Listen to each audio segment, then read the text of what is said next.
The Titfield Thunderbolt, a very special film that is very close to the hearts of any fan of railways.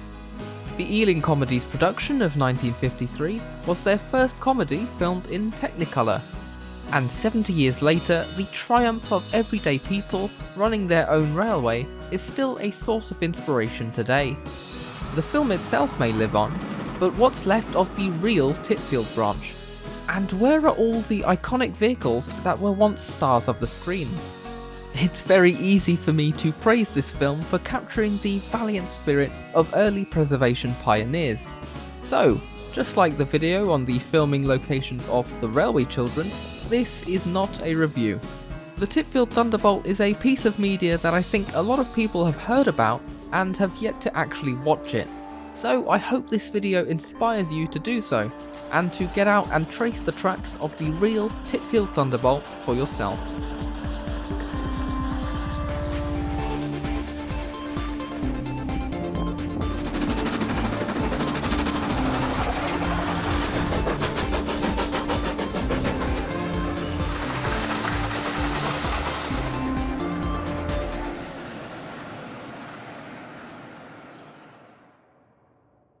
Written by the legendary T.E.B. Clarke, the idea of a group of amateurs running a railway was a novel one in 1953. After all, there was only one such place. The screenwriter visited the Titfield Railway in Wales, which only 2 years earlier had become the first preserved railway in the world. He was instantly inspired by the courage and enthusiasm of the people who saved it, let alone from the hair and steam-raising stories that they had encountered. Ealing considered filming at the Titfield, but thought that the narrow-gauge trains were too small. They looked everywhere from the Kent and East Sussex Railway to the small branches of Suffolk, before eventually settling with the recently closed Camerton branch to the south of Bath. It was so rural, it was actually a branch line within a branch line, but was perfect for the camera because the track was in good order, and the iconic Bath stone was ideal for Technicolor. Opened in May 1881, it originally ran from Halatrow to Camerton to serve the colliery there, but an extension up to 7 miles east to a junction with the Great Western Line at Limpley Stoke meant that the original line was no longer needed. Passenger traffic was doomed to fail from the start, being replaced with, wait for it, by buses, of course. It's safer by road. Goods trains ceased for good in 1951. 2 films had previously used the line, so locals were hardly surprised when more famous actors were seen wandering around the village streets. Unlike the Jobsworth transport inspector in the film, the railway executive that coordinated with the studio was actually very cooperative. From Westbury Shed, they borrowed a cattle van, several conflats, 2 towed brake vans, which could hold generators for the lighting equipment, and a Wisbech and Upwell tramway coach. As well as loco crews to drive them, they leased 2 Collett 1400 tanks, 1401 and 1456. 1456 was renumbered as 1401, and turned the other way so that they could film the train going both directions. A third 1400, number 1462, was seen on the timetable. Turntable. Just as I said. And a mock-up double was made to fit around a van, so it could be driven down the streets. Another wooden prop was built for the Thunderbolt itself, so that it could somehow be rolled down the steps of the museum. But of course, the roar of the engine at the end of the film was very much real. The Liverpool Engineering Society agreed to send the real Liverpool and Manchester Railway Lion of 1838 to be steamed for the film, which was already 113 years old by the time the cameras started rolling. Being one of a kind, unlike the 1400s, Lion had to trundle along on the main line to be turned on a triangle or Y-switch in Bradford upon Avon, which must have made people on passing trains blink twice as they raced past on huge express locos. One hot summer's day, I very unexpectedly ended up in Somerset, we'll talk about that another time, with the purpose of exploring what remains of the route. We ventured to Midford, Monkton Combe and Freshford, but on a cold winter's day we came back to stop by Limpley Stoke as well. There were 9 stations and halts on the original Camerton branch, but the film crews only ventured as far as Dunkerton Colliery, so let's go from west to east from there. The sidings here were used to store and shunt the rolling stock, but were also the location of the famous battle scene between the loco and steamroller. A temporary crossing was made for the purpose of the scene, so nothing remains of it today, and it's very difficult to trace where it once was. The railway actually replaced the canal that runs alongside it, and if you follow this eastwards, it streams under the huge Midford Viaduct. So this is the viaduct in the opening shot of the film, next to a pub now. I don't know how we get up onto it, but yeah, that's the shot with the bullied Pacific coming over the top. Midford Station's up there somewhere. It's now a car parking space. And then the line that the 1400 comes on is under here, and then straight over to a bridge that's under there. The equally famous Somerset and Dorset Joint Railway ran over the top on its way to Bath, and through the infamous 2 tunnels. But that is also a video for another day. Subscribe so you don't miss it, of course. Whilst we're here though, in the car park of the Hope and Anchor, you can walk onto the viaduct and see the remains of Midford Station with more info. That's looking over the side. I'm not climbing up with the camera equipment they did, but there's the shot.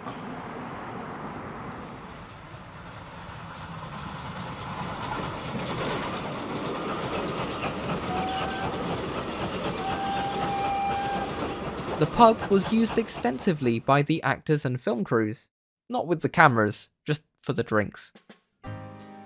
The little branch line weaved its way under the road, over the canal, under the S&D, and then over the road again. The trackbed for the branch itself is on private land, but a small path leads you on the other side of the stream towards the S&D's Tucking Mill Viaduct and on towards our next stop. On towards Monkton Combe that way, which is Titfield. So yeah, this is the Camerton branch. The bridges just cross everything. There's so many bridges. We're on a bridge right now. Viaducts for the main lines up there, and then the 1400 came across here. This is where, even though it's got a lot busier, the bus came down when they were racing the train, and the bridge used to come across here.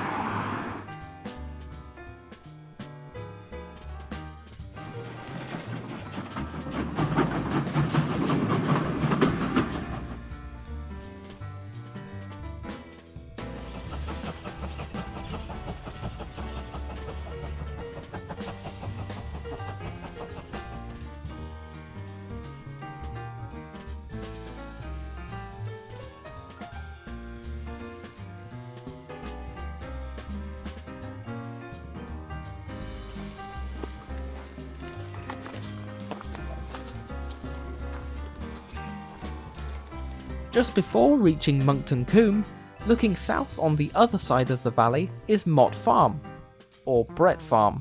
The name seems to change depending on where you look, but it doesn't matter. In the film, this is Bill's Farm! This is where the passengers frantically run with pots and pans to take water from the stream to refill the engine's tanks, based on a true story from the Tallis Lynn, of course. Oddly, being in the middle of the line, the water tower was actually just a prop.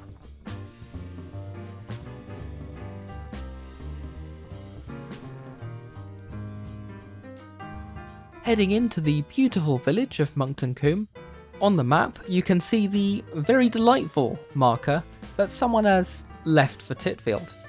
This village was the on-site headquarters for the production, and radio control was set up to communicate with the trains so that directions could be given. If you walk down Mill Lane, you are following where the cast once alighted at Titfield Station. Whilst the houses stand as they were, the real Monkton Combe station is long gone, and only the fence posts from the entrance remain standing. So, this doesn't look like much, it's a garage, but this is Titfield Station, or Monkton Combe as it is, but yeah, that's all that remains. These are the gates. They've got an old railway sleeper, or a couple of them. You'd have no idea at all that there was a railway station right here. So you see all the villagers coming down from there, and then they go straight into the station.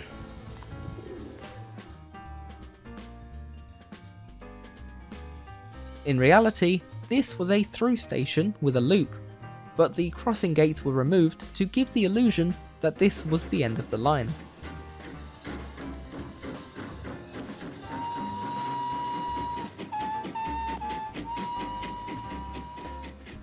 The trackbed has now been filled in by a sports ground, then ran along what is now the road past Limpley Stoke cricket ground. Thankfully, this view has hardly changed.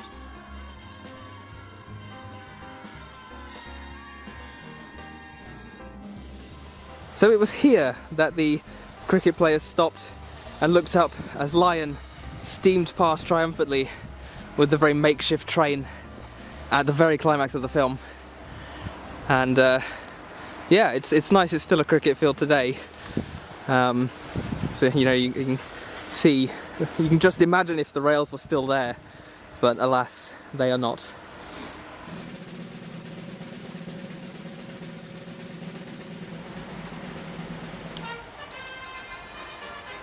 Another point of deception is how close this shot is from this one, as the cricket field is just beyond the road bridge. This is another very undescript bridge, but this exact view is where the Pearce and Crump bus came down, and the 1400 raced under here in one of the intro scenes. It just looks so different now. Now just a school road. Very sad how much has changed, but believe me, that's the bridge.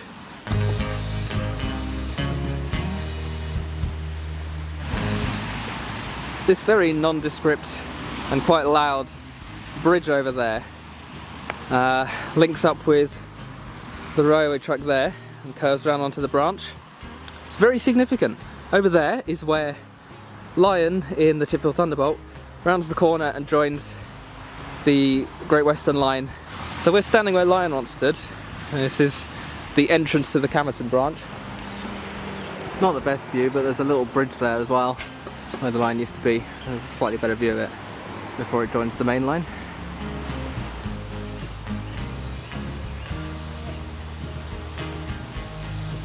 There is a farm crossing at the point where the branch line curved to the left, and just further south is Limpley Stoke Station, where trains no longer stop, but the building and platform still remains. It was here that Lion was stored overnight, once the cameras had stopped rolling. Whilst Monkton Combe is long gone, Limpley Stoke is almost identical in design, but is now privately owned. Across the tracks is Limpley Stoke Mill. In the 50s, Ealing set up a projector in this building so that they could watch the rushes of what they'd recorded before sending it off to their studio in London. Arriving by train was the reels of film from the day before as well. In true Titfield Village fashion, the projector equipment was powered by the old water wheel from the river, resulting in the very clever sign, Hydrodian. It is a comedy after all.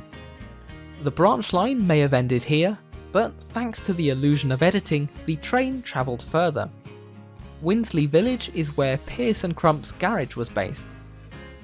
The owner of the garage was actually the owner of the Bedford bus. Close by is Freshford Village, which was used for more shots of Titfield. Church Hill is, naturally, where Sam's church is. Another part of Titfield which is used, which is the hill where all the villagers come out and they're just walking from like everywhere.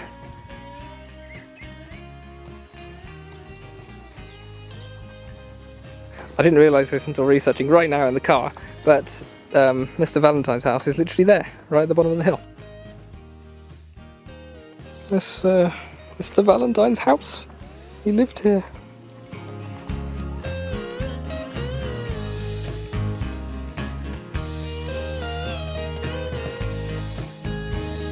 The big end of the line of Mallingford is actually Bristol Temple Mead Station, where the 1400s and Lion ran up and down the old fish stock platforms, whilst big Great Western engines whistled by. Further afield, the Rogue 1400 van ran through the streets of Woodstock in Oxfordshire, as well as across the road in Richmond Park in London. In the big city, at Berkeley Square, is where the Ministry of Transport office was. The museum where Lion is commandeered is at the Imperial College on Exhibition Road. The original building was sadly demolished, but very fittingly, the only reminders are 2 lions that stood on either side of the entrance. That is where the Titfield Thunderbolt once roamed, but where are the mechanical stars now? Thunderbolt herself, or Lion, or whatever engine it actually is, can be found enjoying retirement in the Liverpool Museum.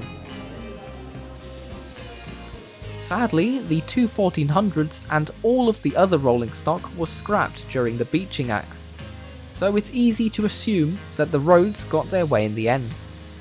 This isn't all true though, because the original Bedford bus was scrapped too. The steamroller from the Jewel, however, has survived to battle again at the Dover Transport Museum. It's an Aveling and Porter design named Maid Marian, which has previously attended events dedicated to the film. Another tribute is the surviving Wisbech and Upwell tramway car, preserved on the North Norfolk Railway. Number 7 sadly isn't the original used in the film, but it has been refitted with a bar, just like Mr. Valentine's on number 8. All of these vehicles from the film have been recreated by one model company who got the official rights to do so. Look out for my review on the Rapido Trains models, as well as my video on some more interesting facts about the Titfield Thunderbolt that I couldn't mention here, and a more casual vlog of us wandering around the locations. If you'd like to visit them yourself, then I would suggest parking at the Brassknocker Basin car park in Limpley Stoke, or in Monkton Combe. There's no way of walking along the trackbed itself the whole way, but there are very quiet roads and paths that take you at least as far as Midford. As Mr. Weech says, perhaps they weren't of sufficient faith in Canterbury. But I have plenty of faith that you'll subscribe and click like and all of that stuff because you're a nice person. And I'm a dreamer of beautiful dreams.